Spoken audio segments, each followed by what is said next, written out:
ನಿನ್ನ ಪ್ರಯತ್ನ ಇಲ್ಲದೆ ನೀನು ಯಶಸ್ವಿಯಾಗಲು ಸಾಧ್ಯವಿಲ್ಲ. ನಿನ್ನ ಸಂಪೂರ್ಣ ಪ್ರಯತ್ನ ನಿನ್ನ ಕೆಲಸದ ಮೇಲಿದ್ದರೆ ನೀನು ವಿಫಲನಾಗಲು ಸಾಧ್ಯನೇ ಇಲ್ಲ. ನಿರಂತರವಾಗಿ ನೀನು ಕನಸು ಕಾಣು. ನಿನ್ನ ಎಲ್ಲ ಕನಸುಗಳು ನಿನ್ನ ಯೋಚನೆಗಳಾಗಿ ಒಂದಲ್ಲ ಒಂದು ದಿನ ನನಸಾಗುತ್ತೆ. APJ ಅಬ್ದುಲ್ ಕಲಾಂ ಸಾಹೇಬರು ಹೇಳ್ತಾರೆ, ಜೀವನದಲ್ಲಿ ನೀನು ಯಶಸ್ವಿಯಾಗಬೇಕಾದರೆ ಪ್ರಮುಖವಾಗಿ ಈ 3 ವಿಷಯಗಳನ್ನು ಯಾರೊಂದಿಗೂ ಹೇಳಬಾರದು ಅಂತ ಹೇಳ್ತಾರೆ. ಅದರಲ್ಲಿ ಮೊದಲನೆಯದಾಗಿ, ಜೀವನದಲ್ಲಿ ಪ್ರತಿಯೊಬ್ಬರಿಗೂ ತಮ್ಮದೇ ಆದ ಸಮಸ್ಯೆಗಳಿವೆ, ನೋವುಗಳಿವೆ, ಸಂಕಷ್ಟಗಳಿವೆ. ಆದರೆ ಅದನ್ನೆಲ್ಲ ದಾಟಿ ಮುನ್ನುಗ್ಗಿದ್ರೆ ಮಾತ್ರ ನಿನ್ನ ಜೀವನದಲ್ಲಿ ಯಶಸ್ವಿಯಾಗಲು ಸಾಧ್ಯ. ಆ ಮುಖ್ಯ ಘಟ್ಟದಲ್ಲಿ ನೀನು ನಿನ್ನ ನೋವುಗಳನ್ನು ಯಾರೊಂದಿಗೂ ಹಂಚಿಕೊಳ್ಳಬೇಡ. ಯಾಕಂದರೆ ಇಲ್ಲಿ ನಿನ್ನ ನೋವುಗಳಿಗೆ ಸ್ಪಂದಿಸುವ ಜನರುಗಳಿಗಿಂತ ನಿನ್ನ ನೋವುಗಳನ್ನು ನೋಡಿ ನಗುವವರೇ ಹೆಚ್ಚಾಗಿದ್ದಾರೆ ಈ ಜಗತ್ತಿನಲ್ಲಿ.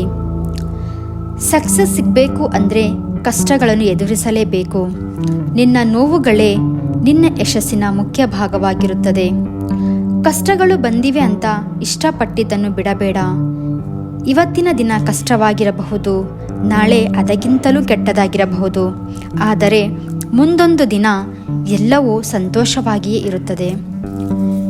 ಇನ್ನೇನು ಇಲ್ಲ, ನೀನು ತಪ್ಪು ಮಾಡಿದಾಗ ಅದನ್ನು ಮುಜುಗರ ಇಲ್ಲದೆ ಒಪ್ಪಿಕೊಂಡು ಸರಿಯಾದ ಮಾರ್ಗದಲ್ಲಿ ನಡೆಯುವುದನ್ನು ಕಲಿ. APJ ಅಬ್ದುಲ್ ಕಲಾಂ ಅವರ 2ನೆಯ ಮಾತು, ನೀನು ನಡೆಯುವ ದಾರಿಯಲ್ಲಿ ನಿನಗೆ ಗೆಲುವು ಅಡೆತಡೆಗಳು ಬರೋದು ಸಹಜ. ಹಾಗಂತ ಅಲ್ಲಿ ಸೋಲು ಒಪ್ಪಿಕೊಂಡು ಕೆಳಗೆ ಕೂರಬಾರದು.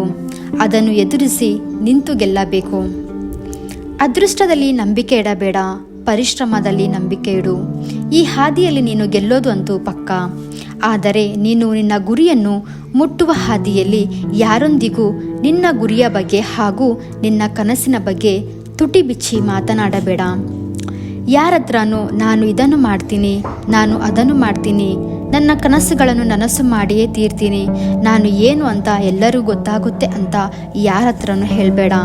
ಯಾಕಂದರೆ ನಿನ್ನ ಗುರಿಯ ಬಗ್ಗೆ ನೀನು ಅವರಿಗೆ ಹೇಳಿದಾಗ ಅವರು ನಿನ್ನ ದಾರಿಯನ್ನು ತಪ್ಪಿಸುವಂತಹ ಕೆಲಸ ಮಾಡ್ತಾರೆ. ನಿನ್ನ ದಾರಿಯಲ್ಲಿ ಹೋಗುವುದಕ್ಕೆ ಯಾವುದೇ ಕಾರಣಕ್ಕೂ ಅವರು ನಿನ್ನನ್ನು ಬಿಡಲ್ಲ. ನೀನು ನಿನ್ನ ಗುರಿಯನ್ನು ತಲುಪಬೇಕಾದರೆ ನೀನು ನಿನ್ನ ಒಂದೇ ಮನಸ್ಥಿತಿಯಿಂದ ನಿರಂತರವಾಗಿ ಪ್ರಯತ್ನಿಸಬೇಕು. APJ ಅಬ್ದುಲ್ ಕಲಾಂ ಅವರ 3ನೆಯ ಮಾತು, ಕಲಾಂ ಸಾಹೇಬರು ಹೇಳ್ತಾರೆ, ನೀನು ನಿನ್ನ ಯಶಸ್ಸಿನ ಗುಟ್ಟನ್ನು ಯಾರೊಂದಿಗೂ ಹಂಚಿಕೊಳ್ಳಬೇಡ. ಯಾಕಂದರೆ ನಿನ್ನ ದಾರಿಯನ್ನು ಅವರು ಕೂಡ ಕಾಪಿ ಮಾಡ್ತಾರೆ. ಅವರು ಒಂದು ವೇಳೆ ಅದರಲ್ಲಿ ಫೇಲ್ ಆದರೆ ನಿನ್ನನ್ನೇ ದೂರ್ತಾರೆ. ಅದರಿಂದ ನಿನ್ನ ಯಶಸ್ಸಿನ ಗುಟ್ಟನ್ನು ಯಾರೊಂದಿಗೂ ಹಂಚಿಕೊಳ್ಳಬೇಡ. ಯಾಕಂದರೆ ನೀನು ಮೊದಲು ಗೆಲುವಿನ ನಂತರ ವಿಶ್ರಾಂತಿ ತಗೋಬೇಡ.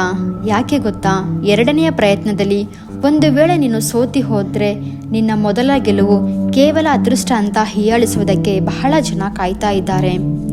ಈ ವಿಷಯಗಳನ್ನು ನಿನ್ನ ಜೀವನದಲ್ಲಿ ಯಾರೊಂದಿಗೂ ಹಂಚಿಕೊಳ್ಳದೇ ಇದ್ದರೆ ನೀನು ನಿನ್ನ ಜೀವನದಲ್ಲಿ ಯಶಸ್ಸಿನ ಉತ್ತುಂಗದಲ್ಲಿರುವುದು ಪಕ್ಕ.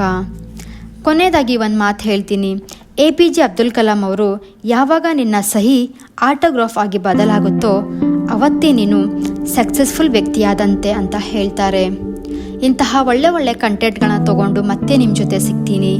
ಇನ್ನೂ ಯಾರು ನನ್ನ ಚಾನಲ್ನ ಸಬ್ಸ್ಕ್ರೈಬ್ ಮಾಡ್ಕೊಳ್ಳದೆ ಹಾಗೆ ವಿಡಿಯೋ ನೋಡ್ತಾ ಇದ್ದೀರೋ ಸಬ್ಸ್ಕ್ರೈಬ್ ಮಾಡಿಕೊಂಡು ಸಪೋರ್ಟ್ ಮಾಡಿ. ನಮಸ್ಕಾರ.